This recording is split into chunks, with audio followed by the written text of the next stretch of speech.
그 다음에 내면의 순항, 초라한 자화상. 예, 시인의 자화상에 대해서 이야기합니다.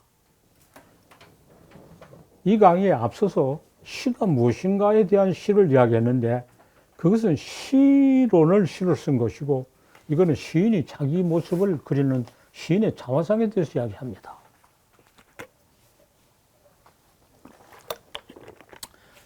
자화상에서 시인은 자기 모습을 매우 초라하게 그려요.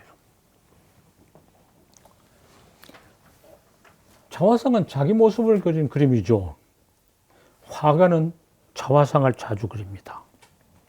화가가 왜 자화상을 자주 그리느냐? 그 이유를 세 가지로 들었습니다. 그림을 그리려면 모델이 있어야 되는데 모델을 쓰려면 돈을 줘야 돼요. 자기를 모델로 하면 모델료를 안 내도 돼. 그 다음에 자화상을 그릴 때는 아무 간섭도 하지 않고 지 맘대로 그리면 돼. 그래서 자화상은 수법을 실험하기 위한 좋은 그런 그림입니다. 다른 사람 그림을 그렇게 맘대로 그리면 특히 그려준다 하고 초상화는 맘대로 그릴 수 없어요. 초상화를 맘대로 그리면 큰 말썽이 나죠. 자기 그림은 맘대로 그려도 돼. 세 번째는 자화상을 그리면서 내가 어떤 사람이란 것을 은근히 알리고 어떤 자기를 변명하거나 자기를 옹호하는 그런 생각을 자화상을 통해 나타내요. 시인이 자화상을 쓰는 것도 이 세 가지 이유가 다 있다고 말하겠어요. 시에도 어떤 사람의 삶을 그릴 필요가 있을 때 자기 자신을 그리는 게 말입니다. 많은 소설이 사실은 자선적 소설이다 하는 건 마찬가지죠. 시인도 사람의 삶을 그리려면 자기를 그리고 그것을 자화상이라는 이름으로 내놓을 수 있어요. 또 자기를 그리는 시는 기법을 시험하기인데 굉장히 폭이 넓어요. 세 번째, 내가 어떤 사람인가 자화상을 통해 보여줍니다. 그러나 자화상 그림은 모델이 필요해서 그리는 거, 수법을 시험하는 것이 나아가 다보다 앞서고 더 큰 비중을 차지하고 자화상의 시는 자기가 어떤 사람인가 보여주는 다가 앞에 것보다 더 큰 비중을 한다 하고 부등호를 그려서 여기 나타냈어요. 자, 자기 모습을 그린 자화상이 사람의 모습을, 자기 모습을 그렸듯이 시인도 자기 모습을 가시적 형태로 묘사합니다. 이것이 시로 쓰는 자화상의 첫 번째 요건이죠. 백거이가 자기 자신을 그리는데 시 제목을 보면은 자기의 사진이라 그랬어요. 사진이란 말이 원래 있던 말인데 그 모습을 그렸다 이 말입니다. 그리고 자제는 스스로 자기가 자기 시를 지었다 이 말입니다. 거기서는 신기와 골격을 가만 살피니 산속에 살 사람 모습을 지었다. 정관 신여골 합시 산중인이다. 묘사를 하게 돼도 이렇게 좀 개념적인 묘사를 했어요. 릴케가 썼는 셀프스트 빌트니스, 릴케의 시제목은 바로 자화상입니다. 순진한 이마를 숙여 조용히 그늘지게 하는 것이 좋다. Die Sterne ohne Schlagz und gehen in Schatten stillere Niederschau 하는데 말은 굉장히 둔탁해요.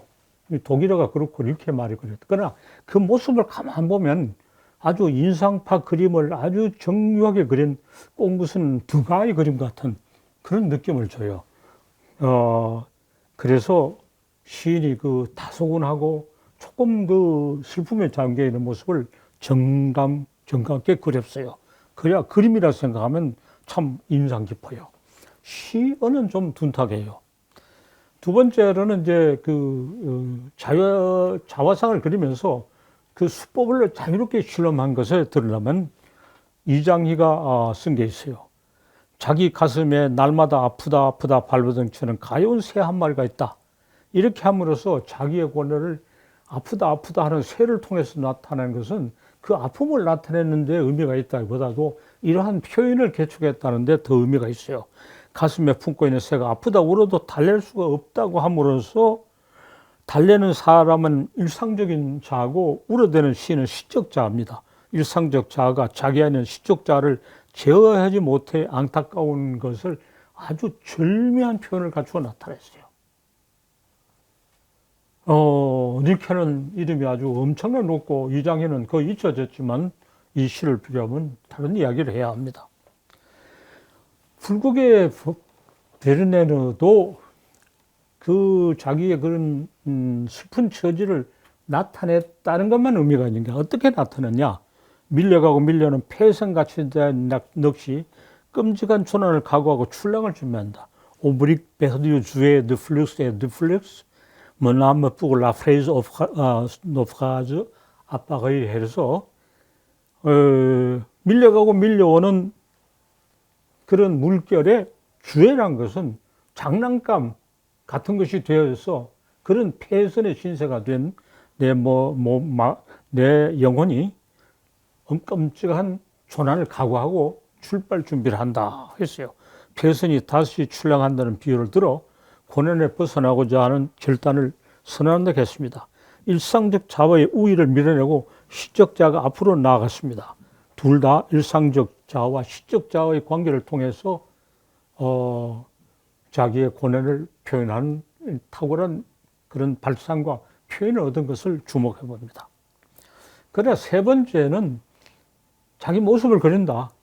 그런 뛰어난 표현을 한다고 하는 것을 넘어서서 자화상을 통해서 자기가 어떤 사람인가를 말하는 뿐 아니라 자기가 이 시대를 위해서 또는 세상을 위해서 무엇을 해야 하는가는 자각성을 말해주는 것이 자화상 시의 세 번째 내용입니다. 우리가 잘 아는 윤동주의 자화상을 봅시다. 시를 써서 자기가 어떤 사람이 되돌아보고 알리는 사연이 특별해서 말하지 않은 것 이상의 것을 우리가 생각해내게 합니다. 산모퉁이를 돌아 논가 외딴 우물을 찾아 가만히 들여다보니 그 속에 한 산하가 있다. 우물 속에는 달이 밝고 구름이 흐르며 하늘이 펼쳐지고 파란 바람이 불고 가을이 있고 추억처럼 산하기가 있습니다 했습니다. 여기까지는 다만 단순한 풍경같이 보이는데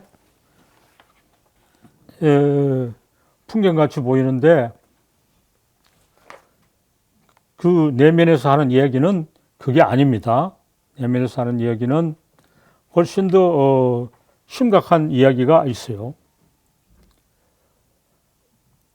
우물 속에 있는 사내가 물에 반사되는 것은 자기 모습이고 그것을 통해서 자기는 우물에 감금되어 있는 상태라는 것을 말하고 있어요. 자기가 감금되어 있던 것은 일제 식민지 통치가 주는 억압을 간접적으로 암시적으로 말하고 있고 우리나라 당대의 독자 만나지도 못하고 유고로 남겨졌지만은 우리는 그것을 읽어낼 수 있습니다. 달이 밝고 구름이 흐르며 하늘이 펼쳐지고 파란 바람이 울고 있다고 한 것은 우물 속에 들이는 사실을 읽고 서정적 위원으로 달려고자 해도 그런 대로 살아갈 수 있다는 말입니다만은 추억처럼 산하가 있다고 하는 것은 세월이 흘러 모든 것이 과거가 되면 고통도 망각한 뜻입니다. 그런 사내가 밀어 돌아섰다가 다시 본다고 하면서 자기를 부정하지 못하고 망각하지 못하고 서정적인 도피를 하지 못하는 고난을 우리에게 말하고 있습니다. 우물 속에 사로잡혀 있는 것은 시인만이 아니라 그 시대의 민족임을 암시하고 있습니다. 아프리카 시인은 생고르는 세네갈의 시인입니다. 불어로 창작한 아프리카 시인의 대표적인 시인이고 찬반양론이 있습니다만 아프리카인의 해방운동을 위해서 상당한 기여를 했고 그런 점에서 생고르의 시가 평가됩니다. 나는 혼자다. 주술세를 하는 시를 보면 그냥 시인의 고독을 그냥 말한 것 같은데 그런 축조로만 이어지고 있습니다. 그러나 가만히 살펴보면 그게 아닙니다. 나는 고독한 전주들이다. 황량한 길에 늘어서 있는.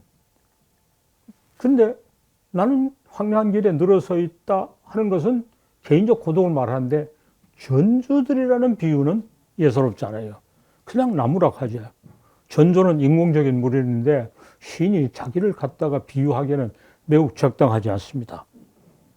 전신주, 뽀또 텔레그라피크, 우리나라 전신주, 전봇대 그 말 그대로입니다. 전신주는 고독하지만 혼자가 아닙니다. 반드시 열을 지어서 있습니다. 전신주는 선이 연결되어 있습니다. 혼자만이 그 대를 이루고 있고 소식을 전해주는 구실을 합니다. 무슨 소식을 전해주겠죠? 아프리카를 덮고 있는 어둠을 걷어내고 조국을 해방시키고 아프리카를 해방시키고자 하는 그 소식을 전해준다고 암시하고 있어요. 나는 고독하게 홀로 서 있는 가서도 아프리카 해방을 위한 소식을 전해주는 임무를 수행하고 있다 하는 것을 이 짧은 시를 통해서 말합니다. 나는 고독한 전주들이라는 한 말이 단순히 고독을 나타내는 게 아닙니다. 이것은 윤동주가 우물 속에 갇혀있는 작업을 보는 것하고 전혀 다른 발상이지만은 자기의 개인적 고독을 통해서 시대와 민족의 문제를 이야기하고 혼자만의 해방이 아니라 모두 함께 해방을 이루고자 하는 염원을 암시, 조금 더 드러내지 말지 않고 조용히 암시하고 있는 점이 상통합니다. 우리가 자화상을 시로 쓰는 이유가 이런 자기를 인식하고 자기가 뭘 해야 되는가를 말해주는 것이 자화상을 시로 쓰는 세 번째 이유라고 말하겠는데, 요즘은 그림으로 그린 자화상은 감당할 수 없어요. 그림으로 그린 자화상에는 이런 기능이 아주 적습니다. 시는 이런 기능이 훨씬 더 크고, 그래서 앞에 가나다라고 한 것 중에 그림은 모습을 그리기 위해서 필요한 자화상이다 하는 것이 크고, 시는 자화상을 통해서 뭐를 말하려고 하는 게 더 크다고 말했어요. 자, 여기에 대해서도 토론을 해봅시다.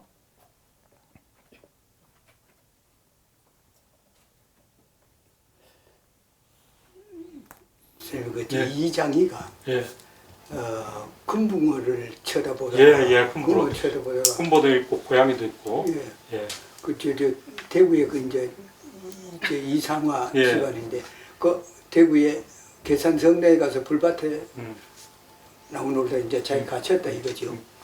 그래서 자살해 버렸죠. 그래요. 이 장인은 요즘은 거의 잊혀졌는데 정말 뛰어난 시이죠. 백기만이 지은 상화와 고을이라는 책이 없으면 거의 완전히 망가질 거고, 그런 것이 이 장인은 중앙문단에 활동한 적이 없잖아요.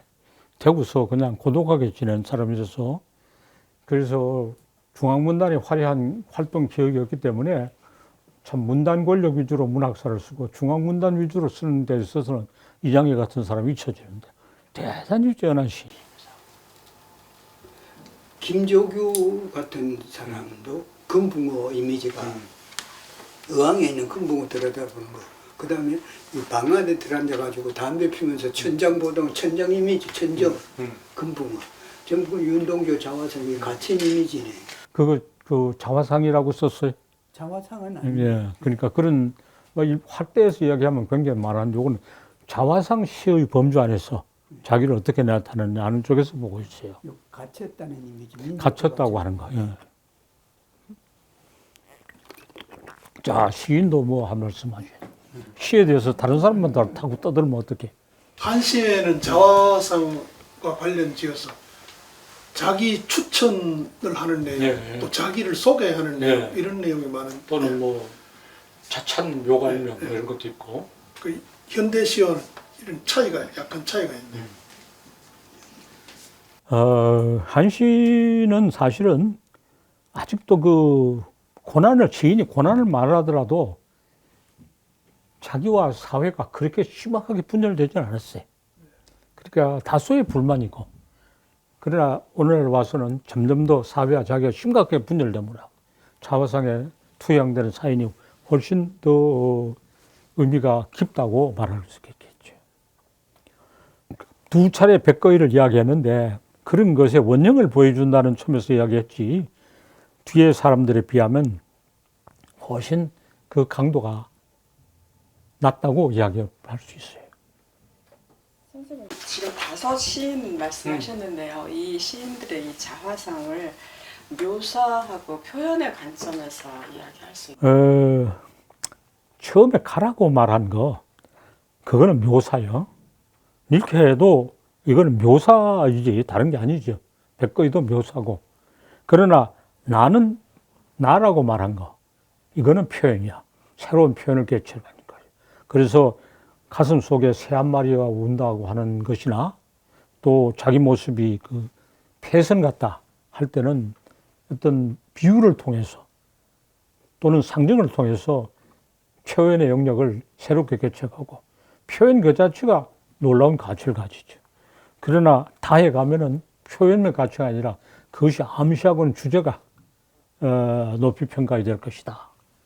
우물 속에 자기 모습을 보인다는 것도 기발한 표현을 하지만 그것이 암시하는 주제가 내 모습은 나는 전주처럼 서 있다는 것은 표현은 막 그렇게 대단한 건 아니죠. 그러나 그 말하려고 하는 주제는 우리가 따로 읽어내고 평가를 해야 된다. 그래서 묘사와 표현과 주제의 관계를 말한다. 이렇게 다시 정리할 수 있어요.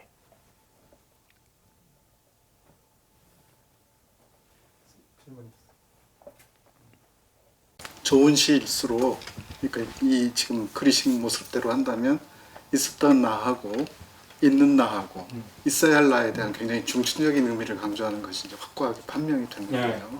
그 자화상을 가지고 이렇게 수준 높게 한 시대가 있었습니까? 아니면 거듭 날 수 있는 겁니까?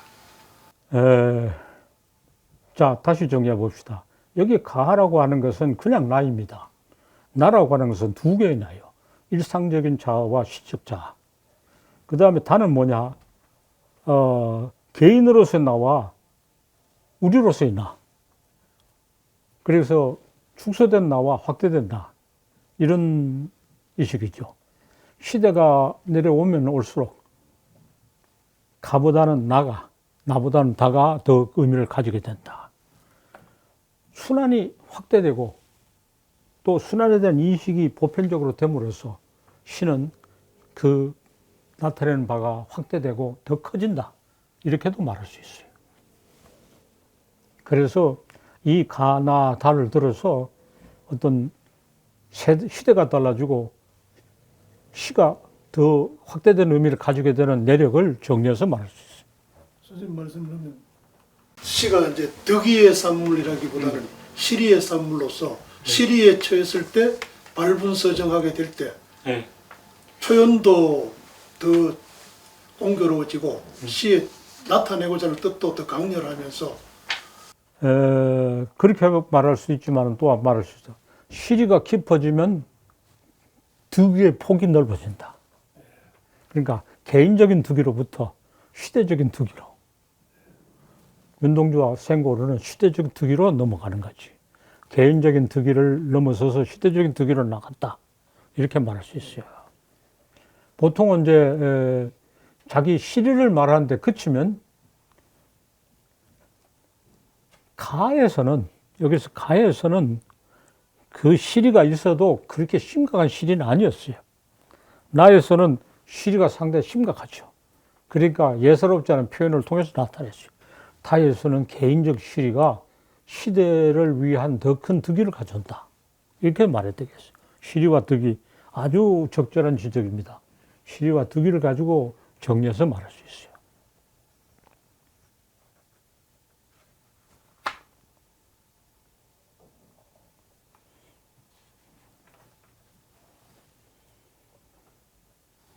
그리고 이 다의 경지에 가려면은 아까부터 이야기한 그 자본주의 사회에서 시인이 겪고 있는 일반적인 소외와 고독을 가지고는 다의 경지에 못 가요. 이거는 범지구적인 범위에서 벌어지고 있는 제국주의 그 침략이 그 축계는 민족에게 넓게는 인류에게 가져오는 커다란 고난과 연결되었을 때 다의 경제로 나가서 제국주의 그 식민지 통치 시대의 피해자들만 다의 경제에 이룰 수 있다. 다의 경제. 윤동주와 생고르는 그렇기 때문에 다의 경제 갈 수 있어요. 그러니까 커다란 불행이 있을 때 커다란 깨달음도 있다. 이렇게도 말을 바꿀 수 있어요. 거기에 비하면 가의 불행은 그렇게 큰 것이 아니고 나의 불행은 큰 것일 수는 있어도 이장희는 그것이 큰 불행이라 생각하지 못하고 작은 불행이라 생각해서 이런 시를 썼고 베르네는 그 작은 불행을 가지고 안고 살아간 사람의 대표적인 예지. 그러니까 불행의 크기가 어느 정도냐?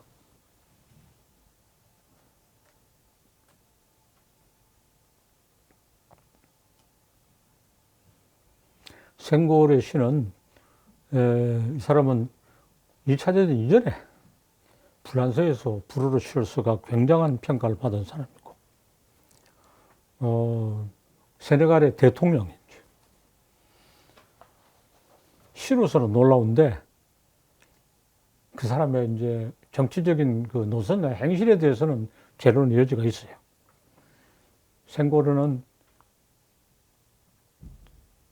백인의 아이들은 우유를 먹고 자라고 흑인 아이들은 어머니 젖을 먹고 자란다.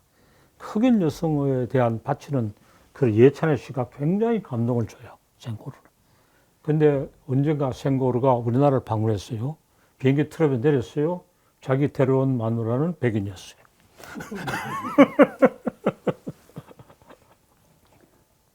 이 전신주라는 김조규 씨의 전신주라는 게 있어요. 이런 의미가 있어요. 이 이미지가 거의 그래요? 전신주가 뭐 소식을 전하고 저쪽에 민족으로 그런 예, 이것도 그런 의미죠. 예. 그러니까 전신주라는 것은 전혀 시적이지 못하잖아요. 예. 우리가 멋진 가로수를 이야기해야 되지. 그렇게 전혀 시적이지 못한 그런 인공적인 산물의 전신주를 시인이 노래할 수 있는가? 예, 나무를 노래했을 때 기대할 수 없는 더 큰 의미가 거기 있는 거죠.